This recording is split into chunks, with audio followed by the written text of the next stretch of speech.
In another development, Canada, Uruguay and Spain are among the countries calling for accountability from Israel after Israeli soldiers fired shots near an international diplomatic delegation visiting the occupied West Bank. No injuries were reported in the incident in the flashpoint city of Janin. The Israeli military accused the delegation of straying from a previously agreed route. We expect a full investigation. We expect a immediate explanation of what happened. It's totally unacceptable. We are conscious that we have an ability, if we so choose, to complete the Golden Dome with investments and partnership.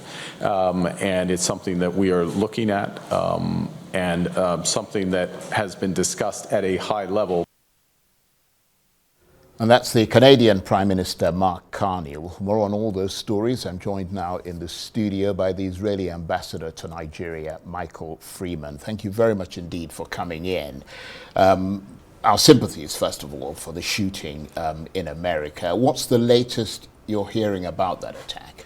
Well, firstly, good evening and thank you for the sympathies. This was a heinous anti-Semitic terror attack where somebody came to the Jewish Museum and shot two of my colleagues from Washington, from the Israeli embassy, murdered them, Yaron and Sarah, as they were leaving an event there for the Jewish community. We don't know any more than that, other than this is the natural result of incitement, of screaming, of shouting, of people who scream, globalize the Intifada. This is the result of what globalize the Intifada means. It means murder, and it means murdering two young people who were due to be engaged next week. And as you mentioned there, the event that these two people were attending was focused on multi-faith bridge building. The organizers say they don't want this to be subsumed under the politics and hatred of what's going on between Israel and Palestine at the moment. But the Israeli government is making it a political issue, isn't it? Suggesting that these things are stoked by some of the attitudes of Western governments.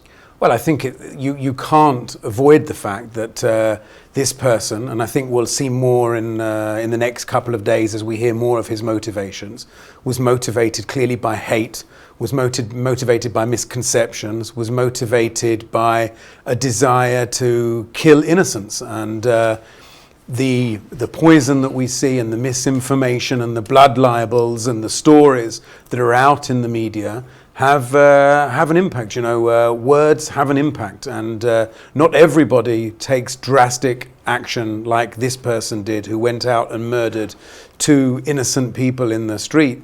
But words have impact, and so we have to all understand that, and understand that when we make accusations and we make up lies and we make up things, that is going to have an impact on people. Well, I mean, the great fear after October the 7th was that the Gaza war could spill over into and ignite the wider Middle East. I mean, that has happened to some extent in Lebanon, in Yemen, in Syria, but the flames have spread far wider now, haven't they? As the Israeli couple found out, sadly, fatally, in Washington. So this war is feeding polarization and toxic division around the world, isn't it? Well, there's two things. Firstly, you mentioned the many different countries that launched attacks on Israel, but they all have a common theme, and that common theme is Iran. Iran was the one who was behind all of that. Iran funded Hamas, the Houthis, Hezbollah, the terror groups in Syria, and etc., etc. All of them are funded and directed by Iran. So it wasn't that all of a sudden all these independent groups decided they were going to attack Israel. They all attacked Israel because their paymasters and their ideological masters in Tehran decided that's what needed to happen. With regards to Washington, just as one of them was indeed Israeli, one of them was an American citizen, was not an Israeli. Not that that would justify it in any way either way, but this is somebody who has seen the hate and heard the hate and been influenced, and there's no justification. There can never be any justification for this, and I don't think this is a case of it's spreading around the world. This is a case of anti-Semitism that's been on the rise. The first recorded jump in anti-Semitism, the most significant jump in anti-Semitism that took place in Britain and America was on October the 7th itself. Before Israel had done anything to defend itself, before Israel had responded to the massacres that were ongoing, while Israelis were still being murdered and raped and massacred and burnt alive and tortured and kidnapped, anti-Semitism was going through the roof. So we need to be very careful what we understand here is going on. Anti-Semitism is not the result of something that the Jews did. Anti-Semitism is the result of a warped mentality and a warped ideology by some sick people. Nevertheless, this shooting has come amid growing international concern at the latest Israeli military action in Gaza, hasn't it? It has, and I think that concern is misplaced. Ultimately, if we want this war to end, it's very simple. Hamas needs to release the 58 hostages they're holding and lay down their arms. If the world would stand up and say, we need this to end, and the way to do that is for the hostages to be released and for Hamas to lay down its arms, the pressure would grow on Hamas, the pressure would grow on Qatar, who are their funders, as well as Iran, and the pressure would have an impact. And that's what we need to see. Ultimately, laying down their arms, releasing the hostages, and the war is over. No one's asking for more than that. Well, I mean, you've been fighting this war since October of, almost 2 years ago. I mean, aren't you listening to the pressure that's coming from the rest of the world? I mean, even your own people in Israel, up to 70% are saying that this war should end. You're not listening to them, are you? Well, the beauty of living in a democracy is that there are different opinions, but 70% of the people say they want the war to end in order to release the hostages now. And then if you ask the question, should we go back to fighting afterwards, you get a very different figure. And the figure is that, again, people think we should go back. No one thinks we should allow Hamas to remain in power. No one thinks that we should allow Hamas to carry out another October the 7th style attack. And so therefore, we need to win this war. Europe and so are you going to kill everybody in absolutely not. Absolutely not. But how are you going to win the war? Well, we're going to win the war when Hamas lays down its arms, when Hamas says we've lost, when Hamas surrenders. That is the aim of war. Unfortunately, or fortunately, I would say, Europe and the rest of the world hasn't known real war for a very long time. But if we look at wars end when one side wins and one side loses. And every time that you're forced into an early end of a war, into an arbitrary ceasefire, all you're doing is postponing for the next round of fighting. And Hamas have made clear they've got no intention of allowing Israel to exist. They've got no intention of Jews being allowed to live.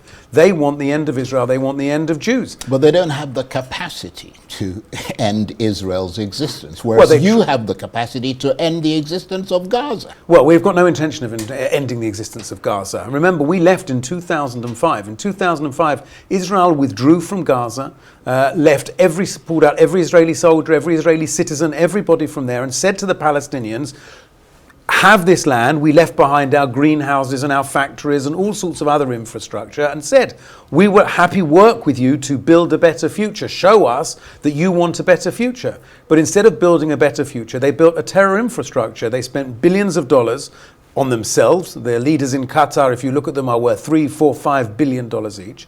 And the rest of the money, they built tunnels, and they built weapons, and they bought rockets, and they bought all sorts of different things in order to attack Israel. That's what they did with the money. They weren't interested in living in peace side by side. And therefore, those people who say they want peace, they want to see Israelis and Palestinians living side by side, must want Hamas to disappear, because Hamas are absolutely against that. And we've seen in Gaza in the last couple of days, mass protests breaking out from Palestinians, saying, get rid of Hamas. We don't want Hamas there anymore. So I would like for us not to have to carry on fighting. There's a price that we pay for that. Our soldiers are in danger. Our soldiers can get killed. It is bad. It is not good. War is never good. Innocent on both sides can die. If Hamas would lay down their arms, if Hamas would release the hostages, remember they're still holding 58 hostages in tunnels, torturing them, keeping them in starvation conditions, beating them. When they release them and they lay down their arms, this will be over. Well, talking about starvation, what is the level of aid getting into Gaza at the moment? Well, we're coordinating now with international organizations. Yesterday, the foreign minister had a conversation with the United Arab Emirates and agreed to allow aid in from the United Arab Emirates. 100 trucks of aid went in today, and more aid will go in tomorrow. And we have no desire to see the population in Gaza, the innocent population in Gaza, suffering with a lack of food. And so we will allow the aid to go in to make sure there is enough food for those people to be able to have what they need.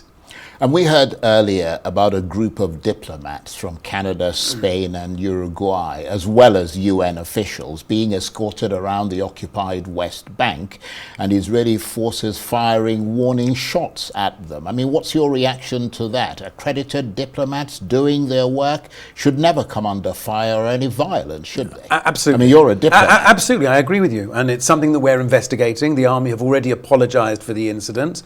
There was a route that they said they were going on and they'd approved, and that the diplomats were going to stick to that, and the diplomats veered off that route and went to a different area of Janin. Unfortunately, Janin, there is a lot of Hamas activity there. There's a lot of other terror activity there. We've seen recently, only last week, we saw an Israeli woman on her way to the delivery room, driving nearby, and was murdered. Her baby is currently in intensive care, fighting for his life, and she was murdered, as I said, on the way to the delivery room, a pregnant woman. So we have to be very careful, and we have to make sure that there's no threats there. And there was a misunderstanding clearly over who these people were. As you said, there were warning shots fired in the air.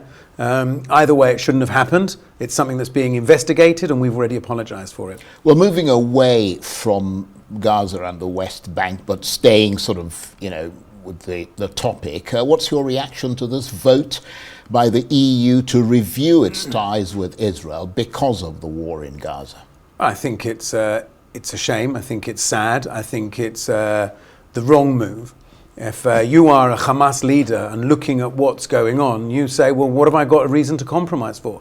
Why would I lay down my arms? Why would I release the hostages? All I need to do is hold my position, and the rest of the world will do our work for us. Why do I need to surrender? Why do I need to give up? I can just wait now until the rest of the world pressures Israel into stopping. I'll keep the hostages. I'll keep doing what I'm doing. And in a few years' time, we can go back and kill a few more Israelis. That's just one way of looking at it. The other way, the Dutch government, which sponsored this vote, says it's blatantly clear now, and the rest of the European Union, most of them seem to agree with that it's clear that Israel is committing war crimes in Gaza, a position, as I said, that's been implicitly supported by this EU vote. I mean, surely that must concern you.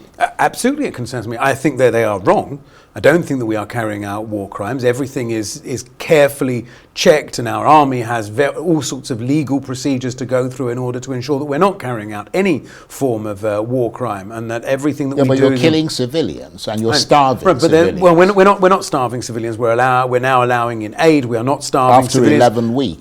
Of 11 weeks, after which there was hundreds, not thousands of tons of food that have been brought in before that. There was plenty of food within the Gaza Strip before that. Now the food supplies, we are being told, are running low. We are allowing in more aid in order to make sure that there is constant food. But again, this goes back to the point, if Hamas would lay down their arms, if Hamas would release the hostages, this would all be over. For the European Union, and it wasn't all of them, it was a majority, but it wasn't all the countries there. But if the European Union would stand up and say, we will support Israel until Hamas lays down its arms, we want Hamas to lay down their arms and we want Hamas to release the hostages, Hamas would have to seriously consider that, because here's the problem.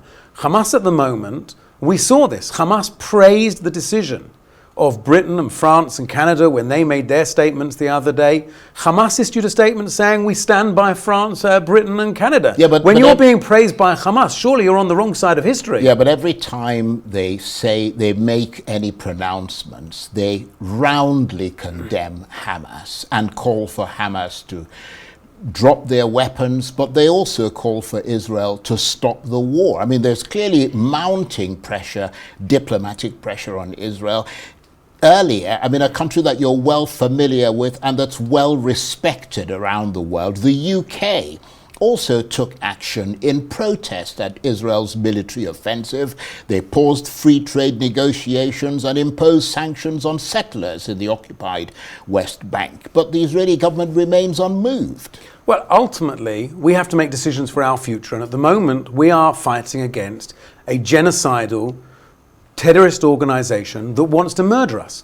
And we will carry on doing what we need to do until we can release our hostages and Hamas will lay down their arms. Well, with all due respect, and sorry to interrupt you, your military offensive isn't leading to the release of the hostages. It's not a pathway to any kind of peace apart from destroying Gaza and the Palestinians completely. Well, the Hamas have only ever come to the table and have only ever talked to release hostages under military pressure.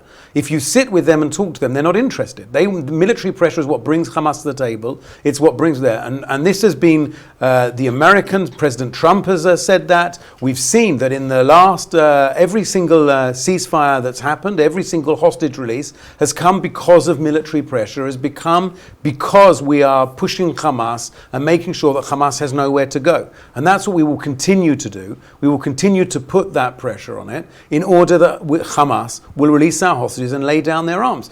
That is where the pressure should be from the world. The world needs to be pressuring Hamas. The world needs to be saying to Hamas, enough, release the hostages, lay down your arms. The more they do that, the more chance there is of this war coming to an end.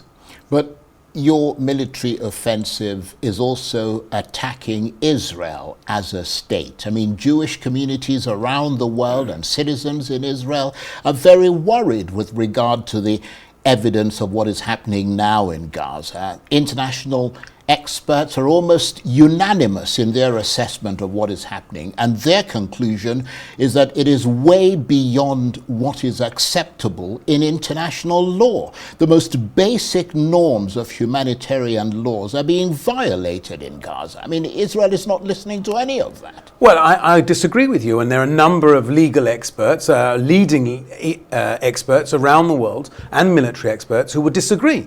We can all find somebody who says, yes, you're doing this, and I can find somebody who says, no, we're not. The reality is that we are not carrying out war crimes. We are acting in a responsible way. It is a very, very difficult situation in Gaza. We want to avoid civilian casualties. We do what we can in order to avoid civilian casualties, but we're dealing with a terror organization that digs itself deep within the civilian infrastructure, that hides amongst the civilians, that uses the civilians. And we're seeing this now. This is Gazans who are up there protesting in their thousands that Hamas are abusing them, that Hamas are torturing them, that Hamas are not laying down their arms, and they're calling on those people to lay down their arms. And every time we are told stop, stop, stop, stop, stop, it is less likely that Hamas will come to the table, it is less likely that Hamas will release the hostages, and it is less likely that Hamas will lay down their arms. And that's the only way for us to end this war, but more importantly than that, to make sure there's not another war in 2 years' time, or 3 years' time, or 4 years' time. We could stop. And if we stop without Hamas laying down their arms, then all that will happen is they will rearm, and they will do it again and again and again. And that's their words, not mine. Hamas have said, let us stop, let us rearm, we'll give you 5 years, we'll give you 10 years, but then we're going to come back at you even harder. Yeah, but I mean, the people that Israel has killed, their family members, the young children who have been orphaned, I mean, they're the ones who are going to come back later on. And if you don't try and patch things up at the moment, I mean, we've taken a lot of your time, and I really appreciate your being here. One final question. The European Union, with its preferential trade agreement with Israel, is by far the most important trade partner that Israel has. So if it moves to suspend these trade advantages for Israel, as is being discussed, it'll clearly have an impact. And now they're talking about targeted sanctions on Prime Minister Benjamin Netanyahu, as well as not sending and buying weapons from Israel anymore. The pressure is clearly being raised on Israel, but you don't seem to want to listen to anybody but yourselves. I don't think it's a case of not listening. We're absolutely listening, but it doesn't mean we have to agree. We can listen and we can have conversations, but we have to ultimately be responsible for the future of our people. If we agree to something and in 2 or 3 or 4 or 5 years' time, all of a sudden Hamas attack again and thousands more Israelis are murdered and hundreds more are kidnapped, the fact that the European Union will say to us, we'll give you our sympathies, doesn't help. And when you talk about the people who are worried about their future, we've seen people who were murdered in Israel and families and orphans who are there now. But yet we still hold out hope for peace, precisely because we've seen the horrors and the terrible price that war pays. My hope and all of our hope is still for peace. Peace with our neighbors, peace with the Palestinians, peace in the region. And that's still what we're striving for. And unfortunately, it can be messy to get there. Ambassador, I want to thank you very much indeed for the time that you've taken to talk to us and to explain the Israeli perspective here, and also, once again, our deepest condolences about what happened in Washington. Michael Freeman is the Israeli ambassador to Nigeria.